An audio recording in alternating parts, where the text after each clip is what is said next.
Now, providing decent and affordable housing remains one of the country's greatest challenges. This problem is largely felt by the country's low-income earners, whose housing needs appear less attractive to property developers. But on the real issue this week, we look at how some financial institutions are pushing the limits to fund housing projects for this segment of the market.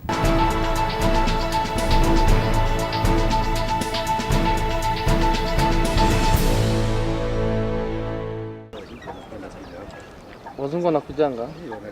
80 kilometers south of the city of Nairobi, a housing estate is flourishing. Habiba Muhammad has been a resident of this estate for the last 1 year.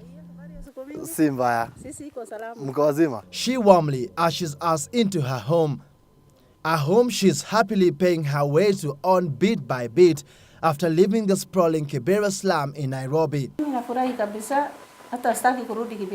Mimi nakaa hapo maisha yangu, Mungu anisaidie, hata majirani yangu mimi nawacha Kibera, yote akuja hapo. Translated, I'm very happy. I don't want to go back to Kibera.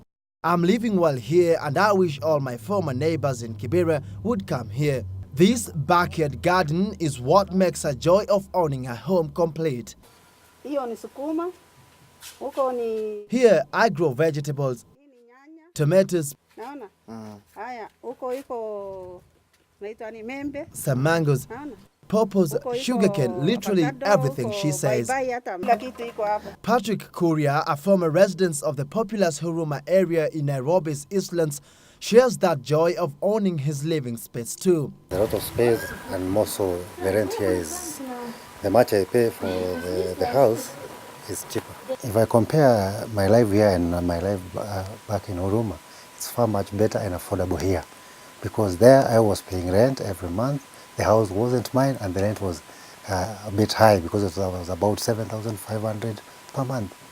So you can see the difference. And when I took the house, the principal pay for the house was 350,000.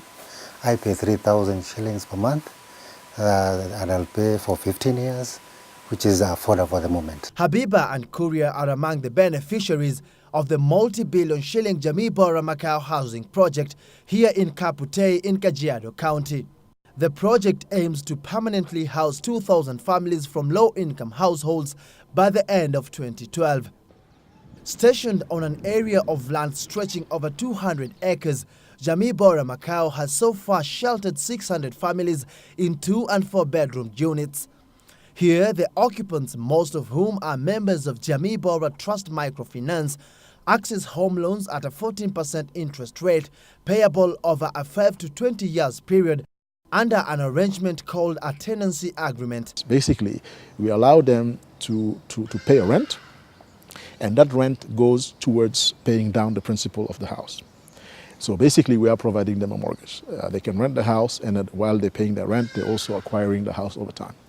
Now, they always have an option at some point in the future, if they obtain a mortgage or if they want to pay off the house, they always can do that. That's what you call the option to purchase. This model of home ownership is a demonstration of how the formal banking system is beginning to recognize the need to finance the dream of providing decent and affordable housing to the country's informal settlers, many of whom have long been at the periphery of Kenya's real estate market. Because Jamii Bora has a long history of providing microfinance loans and microfinance programs, we are well equipped to understand that segment of the population, and we know how to deal with them. And barely a month ago, Family Bank ventured into the mortgage market with a product dubbed Growing Home, which is designed for low-income earners. Most people are looking for houses of maybe 1 million, 2 million shillings, but they cannot get it. So at Family, we realized that we need to come up with something that will address the needs of this market segment, and that's where we came up with the Growing Home package. The plan is purely driven by the borrower's need, as it allows for a step-by-step approach in financing home ownership, rather than focus on financing the purchase of an already completed unit, as has been the case in the conventional mortgage market. This is in turn expected to ease the pressure of house prices by reducing the gap that currently exists between supply and demand for housing, which at present stands at 150,000 units annually. When we address the needs of this market segment, we will be able to have more people owning homes and therefore reducing the demand and be able to bridge that gap. Another mortgage provider, Housing Finance, also has somewhat similar construction loan facility dubbed Macau, a product that also incorporates professionals in the built industry to assist in delivering low-cost homes. Ready land or plot is a prerequisite for the product, which attracts a 14% interest charge on a reducing balance and payable within a maximum of 20 years.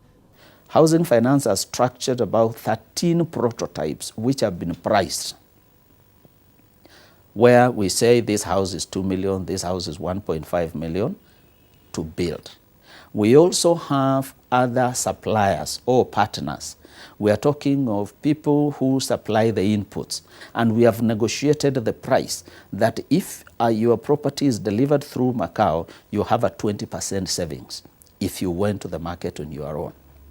Narrowing the gap between the number of homeowners and the homeless is indeed the hope of all these financial institutions. But then again, there is the challenge of the escalating cost of construction. For Jamii Bora, this has been a hard nut to crack as it raises the end price tag of the housing units it helps to put up. Today, I mean, the price have changed over the life of the program, obviously. We started at 400,000 for a two-bedroom bungalow. Today, the price is about 1.2 million for a two-bedroom bungalow. And the change in price is just a reflection of the change of cost of living.